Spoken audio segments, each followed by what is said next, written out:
Assalamualaikum warahmatullahi wabarakatuh. Hai guys, apa kabar kalian nih hari ini? Gue berharap semoga kalian dalam keadaan sehat selalu dan rezekinya lancar ya. Amin. Sebelumnya gue makasih banget nih kalian udah mau mampir dan klik video ini sehingga video ini jadi tontonan kalian di hari ini. Kali ini gue bakal nge-review film animasi fantasi musikal yang berjudul Raya and the Last Dragon. Merupakan salah satu film Disney terbaru nih dan baru saja rilis Maret 2021 kemarin. Raya ini merupakan salah satu karakter putri baru di Disney nih yang mengambil latar belakang dunianya lebih ke benua Asia. Raya ini merupakan seorang putri yang ditakdirkan untuk menjadi penjaga permata naga. Dia melakukan pengembaraan yang berbahaya untuk mengumpulkan pecahan permata naga yang telah diambil oleh para penguasa yang serakah. Akankah Putri Raya ini berhasil menyelesaikan misinya untuk mengembalikan kemakmuran tanah Kumandra? Nggak perlu lama-lama lagi, langsung check it out! Film ini diawali dengan seorang wanita yang diketahui itu adalah Raya sedang mengendarai seekor hewan seperti terenggiling, tapi bukan terenggiling sih, sedang melakukan pengembaraan. Scene pun berganti nih dengan cerita 500 tahun yang lalu yang menggambarkan sebuah tanah atau negeri yang disebut Kumandra. Kehidupan berjalan dengan damai nih sampai tiba saat Drun datang. Drun sendiri merupakan roh jahat yang mampu membuat sesuatu yang dilewatinya menjadi batu. Para naga pun berjuang untuk melawan mereka nih, namun itu tidak cukup, mereka pun juga menjadi batu. Sampai tiba sang naga terakhir yang bernama Shisudatu memusatkan semua sihirnya menjadi permata dan berhasil mengalahkan semua Drun. Setiap orang yang berubah menjadi batu pun kembali, kecuali para naga. Dan yang tersisa dari pertempuran itu hanyalah permata yang ditinggalkan Shisu. Seharusnya hal itu menjadi inspirasi nih buat para manusia bersatu, namun karena ketamakan dan keserakahan, mereka malah saling serang untuk mendapatkan permata itu. Waktu pun berlalu nih sampai 500 tahun kemudian saat seorang putri lahir yang bernama Raya. Raya sendiri merupakan seorang putri dari kepala suku Benja dari Hati. Bingung ya kok dari hati? Maksudnya hati tuh dia tuh berasal dari heart yang artinya hati. Adegan pun berlanjut nih dengan Raya yang sedang berlatih untuk masuk ke dalam kuil permata dan melewati setiap rintangan yang ada. Dia ditemani oleh hewan peliharanya yang bernama Tuk-Tuk si terenggiling tadi. Oke, karena gue nggak tahu itu hewan apa, jadi gue nyebutnya terenggiling aja ya. Saat sudah di depan pintu, Raya pun mulai menaiki tangga yang dirasanya sangat aneh nih. Kok kayaknya mudah banget gitu ya untuk dilewati, pikirnya. Sampai akhirnya ada seorang penjaga yang muncul. Raya pun bertarung nih dengan penjaga itu yang tak lain adalah ayahnya sendiri yang ia panggil Ba. Jadi guys, permata Shisu ini sekarang terletak di wilayah Hati tempat tinggalnya si Raya. Nah, selesai bertarung nih ya, si Raya ini akhirnya lolos tes untuk menjadi penjaga. Keesokan harinya memperlihatkan kehidupan di Hati nih yang sangat asri dan damai. Nah, di scene ini nih ya, kelihatan banget budaya Asianya. Raya pun begitu bersemangat nih pada hari itu, dan Ba mengatakan kalau negeri-negeri lain sedang menuju ke tempat mereka saat ini. Raya pun sedikit gugup nih, namun dia mencoba untuk berani. Ba pun meminta Raya untuk menjelaskan apa sih yang dia ketahui dari negeri lainnya. Raya pun mulai menjelaskan nih dengan semangat. Pertama itu adalah tail atau ekor, sebuah gurun terik dengan tentara bayaran yang licik. Kedua adalah talon atau cakar, pasar terapung yang terkenal dengan jual beli cepat dan pencopetnya. Ketiga itu adalah spine atau tulang, hutan bambu dingin yang dijaga oleh prajurit yang sangat besar. Dan yang terakhir adalah feng atau taring, musuh terberat dari Hati nih, sebuah bangsa yang dilindungi oleh pembunuh garang dan mempunyai kendaraan kucing yang besar. Raya yang sedang antusias nih ya menyusun strategi justru berbanding terbalik nih dengan ayahnya yang lebih mengedepankan musyawarah dan mufakat. Si Ba ini yakin kalau suatu hari nanti mereka bisa bersatu kembali menjadi Kumandra dan untuk mewujudkan hal itu harus ada yang memulainya. Mungkin karena tinggalnya di wilayah Hati kali ya, jadi si Ba ini tuh selalu mengedepankan dengan perasaan. Keempat negeri pun telah tiba di Hati. Suasana tampak canggung nih, sampai akhirnya Ba memberikan sambutan. Namun karena tidak adanya kepercayaan dari mereka, mereka pun mencurigai ada gajah di balik batu dari undangan ini. Di sisi lain, ada juga seorang putri dari Taring yang bernama Namari. Raya pun mencoba berteman dengannya. Acara jamuan pun berjalan dengan lancar nih. Raya dan Namari pun saling berbagi cerita tentang kesukaan mereka. Namari pun mulai bercerita kalau ada kemungkinan naga Sisiu itu masih hidup. Ia pun memperlihatkan sebuah peta kepada Raya. Ia pun juga mengatakan Sisu bisa saja tertidur di salah satu sungai yang ada di wilayah Kumandra. Namari pun kemudian memberikan kalung naganya kepada Raya. Raya yang mengira Namari baik langsung mengajaknya ke kuil permata nih. Disinilah hal yang tak terduga terjadi guys. Si Namari mengkhianati Raya dan memberikan sinyal kepada Taring untuk merebut permatanya. Semua orang yang melihat hal itu langsung berbondong-bondong nih ke kuil. Ayah Raya dengan cepat langsung melindungi permata. Di kuil sendiri terjadi perebutan antar negeri untuk mendapatkan permata itu. Di sini Ayah Raya mencoba untuk terus meyakinkan mereka kalau bersatu akan jauh lebih baik. Namun dia malah dipanah dan panah itu menancap ke kakinya. Seketika itu pula semuanya langsung merebutkan permatanya. Permata pun jatuh dan terpecah menjadi beberapa bagian. Saat permata pecah, Drun pun bangkit kembali. Saat si Drun mencoba menyerang, si Ba mengambil pecahan itu dan mengarahkan kepada Drun dan ternyata itu berhasil guys. Melihat hal itu, masing-masing dari wilayah pun mengambil satu pecahan karena hal itu masih mampu mencegah Drun. Setelah itu mereka semua berlarian keluar kuil nih. Kelemahan Drun sendiri itu adalah air. Saat semua orang berlarian di jembatan, Ba sudah tidak mampu berjalan nih. Raya pun terus mencoba untuk memapahnya. Seketika itu, Ba melihat orang-orang yang berlarian dan menyerahkan pecahan permatanya pada si Raya. Ba juga menyuruh Raya untuk jangan menyerah. Raya pun hanya bisa menangis dan saat itu juga Ba melempar Raya dari jembatan ke sungai. Si Ba pun akhirnya berubah menjadi patung nih. Setelah itu, scene berganti menunjukkan 6 tahun kemudian. Raya sedang melakukan pengembaraan untuk mencari Sisu. Ia kini sedang berada di negeri Ekor. Di sana, hampir separuh penduduknya pun sudah berubah menjadi batu. Saat berada di sebuah tebing, tiba-tiba ada Drun nih yang muncul dan menyerangnya. Ia pun mengeluarkan permatanya dan hal itu mampu mengalahkan Drun itu. Setelah itu, ia menuju ke sebuah sungai yang sudah hampir kering.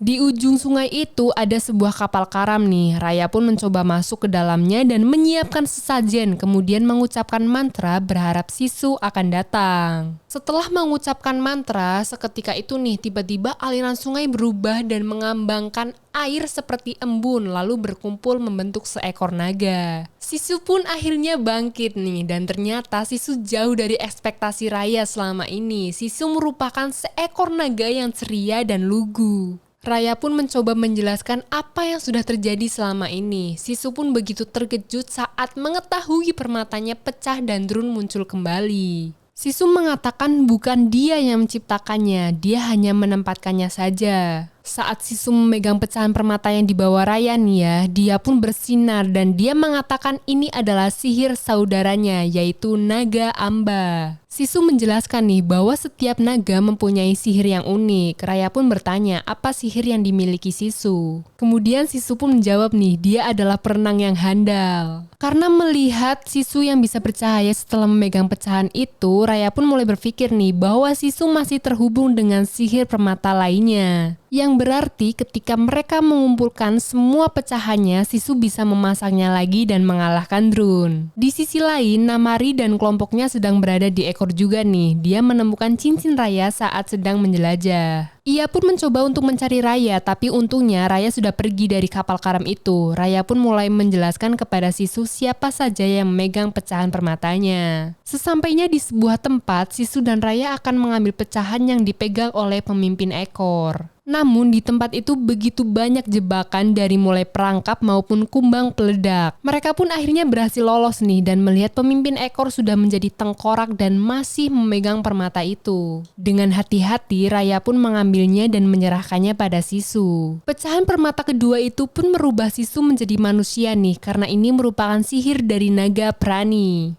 Saat sedang mengobrol tentang permata selanjutnya, Namari pun datang. Raya menyerahkan gulungan peta yang dulu. Namari justru berpikir nih si Raya ini konyol karena mencoba mencari Sisu dan dia tidak percaya bahwa gadis yang bersama Raya adalah Sisu. Namari pun hendak menangkap mereka nih, namun Raya melepaskan jebakannya sudah terpasang dengan tengkorak pemimpin Ekor. Namari dan kawanannya pun terjebak nih dengan tertimbun pasir. Raya dan Sisu pun mencoba untuk kabur. Mereka pun saling kejar-mengejar nih sampai akhirnya Raya berhasil menaiki sebuah perahu dan kabur dari Namari. Di perahu itu terdapat seorang anak yang begitu cekatan sekaligus menjadi teman baru mereka yang bernama Bon. Raya pun meminta Bon untuk mengantarnya ke negeri Cakar. Perahu mereka pun segera menjauh nih dari Namari dengan dibantu Sisu yang berenang di air dan melajukan perahu dengan cepat. Namari pun akhirnya memutuskan untuk kembali ke taring. Di perahu sendiri, Raya menyuruh Sisu untuk kembali menjadi manusia agar tidak ketahuan. Bon pun menjamu mereka dengan makanan yang enak-enak nih. Meski Bon ramah, Raya belum bisa mempercayai dia sepenuhnya. Saat melewati rawa yang dipenuhi drone, Bon pun bercerita nih bahwa keluarganya telah menjadi batu dan bertanya apa sebenarnya drone itu. Sisu pun menjelaskan nih bahwa drone merupakan sebuah wabah yang lahir dari perselisihan manusia. Mereka merupakan kebalikan dari naga nih. Alih-alih membawa air dan kehidupan pada dunia, mereka justru seperti api tiada henti yang melahap semua di jalannya dan merubahnya menjadi batu sampai tak ada lagi yang tersisa. Tak berapa lama mereka pun sampai di Pasar Apung Cakar nih, tempat yang mirip seperti Pasar Apung di Bangkok, Thailand sih menurutku. Raya meminta siswa agar tetap di perahu nih. Raya pun mulai menuju ke tempat ketua Cakar yaitu Dang Hai. Di perjalanan, Raya menemukan seorang bayi yang imut banget yang ternyata pencopet yang dibantu oleh 3 monyet mengambil permata yang ada di tasnya. Terjadi aksi kejar-mengejar nih sampai akhirnya Raya berhasil mendapatkan permatanya kembali. Asli sih pas adegan ini,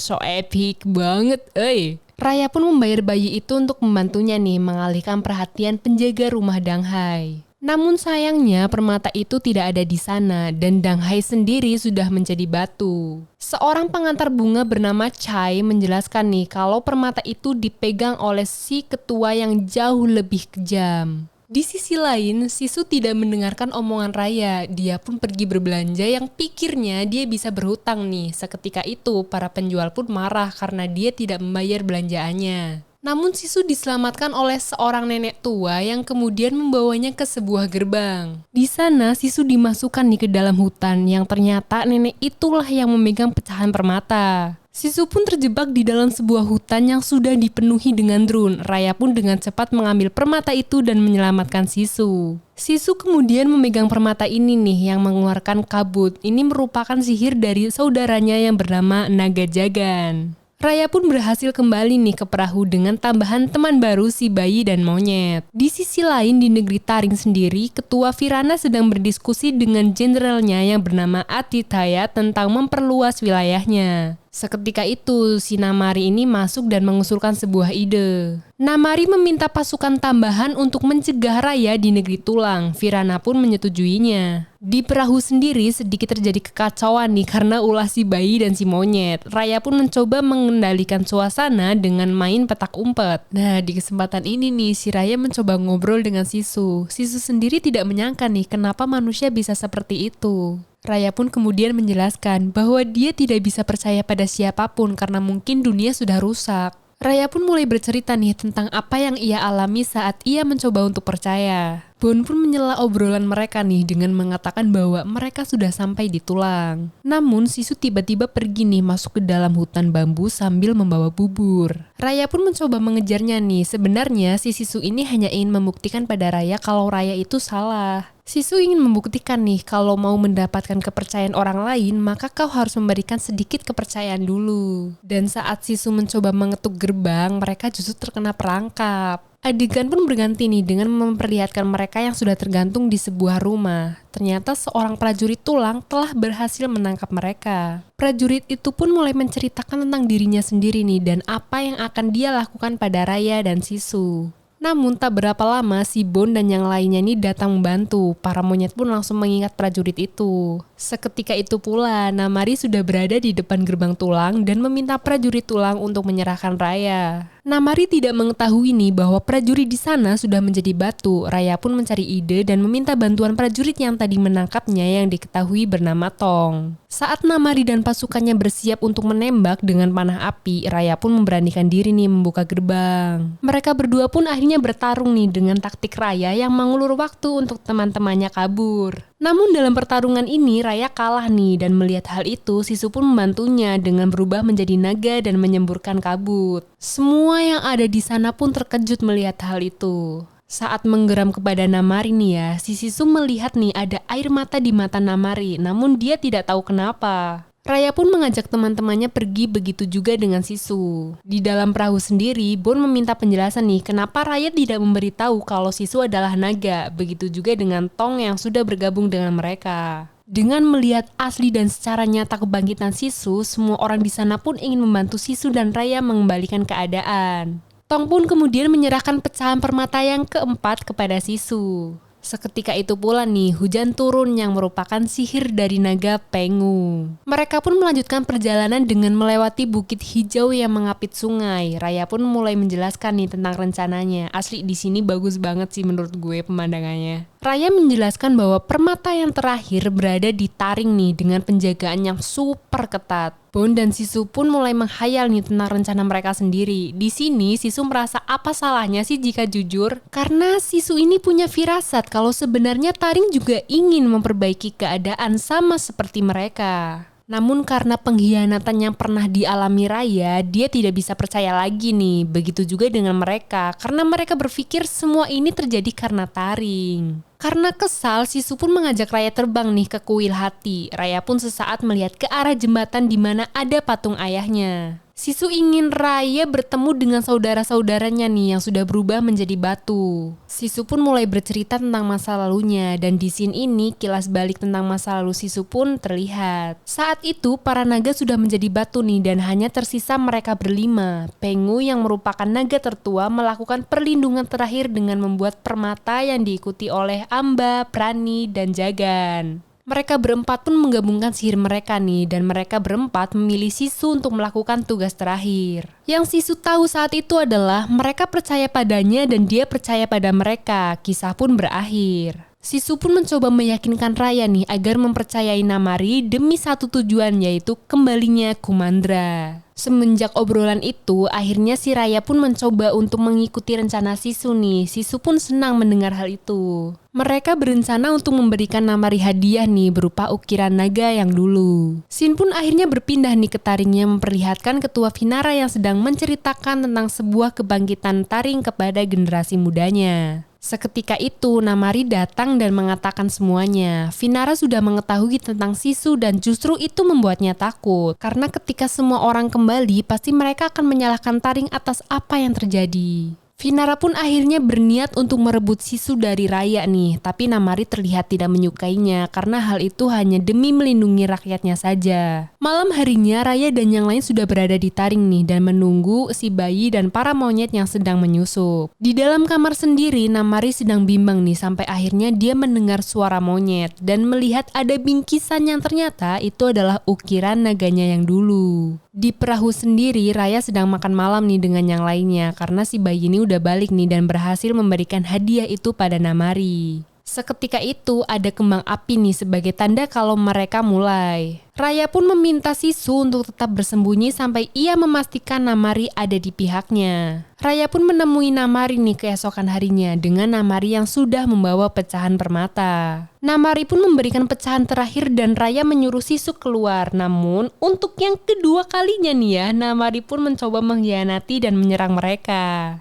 Saat keadaan mulai menegang, Sisu meminta Raya agar menyerahkan hal ini padanya. Namun saat sedang bernegosiasi nih ya, si Raya melihat Namari seperti hendak menarik pelatuknya. Dia pun sudah tidak percaya lagi dan mengarahkan kerisnya ke Namari. Yang justru membuat panah itu melesat ke arah Sisu dan membuatnya jatuh ke sungai. Sisu pun kena panah nih ya, dan permata pun mulai meredup nih karena Sisu yang udah kena panah lalu jatuh ke sungai. Namari pun kemudian pergi dengan kembali membawa permatanya. Saat itu pula nih air menyusut dan mengering. Hal itu membuat Drun dengan bebas menuju wilayah Taring. Raya yang marah dan sedih pun menemui Namari nih. Yang ternyata guys, Namari sendiri sedang meratapi ibunya yang sudah menjadi batu. Mereka berdua pun akhirnya bertarung nih dengan Raya yang sudah dibutakan oleh amarahnya sendiri. Sedangkan Bon dan lainnya pun mencoba untuk melindungi rakyat Taring nih. Saat Namari sudah kalah, ia pun menjelaskan kalau dia tidak ingin seperti ini, tapi Raya belum percaya.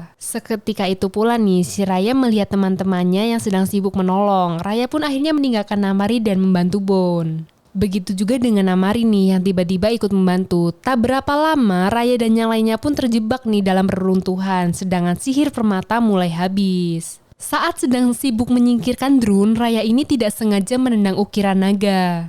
Raya pun teringat dengan kata-kata Sisu tentang kepercayaan. Raya meminta semuanya untuk menyatukan permata, namun mereka tidak percaya kalau hal itu akan berhasil mengingat Sisu sudah tiada. Raya mencoba menjelaskan semuanya nih, bukan perihal tentang sihirnya, tapi kepercayaannya itu. Yang sebenarnya sejak awal Sisu ingin mereka lakukan. Karena tidak ada yang bisa percaya pada Namari nih ya, Raya pun mengambil langkah pertama dan memberikan permatanya pada Namari. Raya pun kemudian membiarkan dirinya menjadi batu nih. Satu persatu dari mereka pun mulai menyerahkan permatanya pada Namari dan setelah itu mereka menyusul menjadi batu. Seketika itu pula nih Namari melihat celah, dia pun mencoba keluar dari reruntuhan. Tapi si Namari kembali lagi nih karena dia tidak mau meninggalkan Raya dan yang lain. Dia pun akhirnya mencoba menyusun permatanya menjadi satu utuh, namun permata sudah benar-benar habis sihirnya. Di sini akhirnya Namari pun ikut menjadi batu. Setelah mereka semua menjadi batu nih ya, Drun pun akhirnya pergi. Dan tak berapa lama permata kembali bercahaya nih dan mengeluarkan sihirnya. Hujan pun turun membasahi mereka. Mereka pun kembali menjadi manusia nih dan air pun kembali mengalir ke semua wilayah.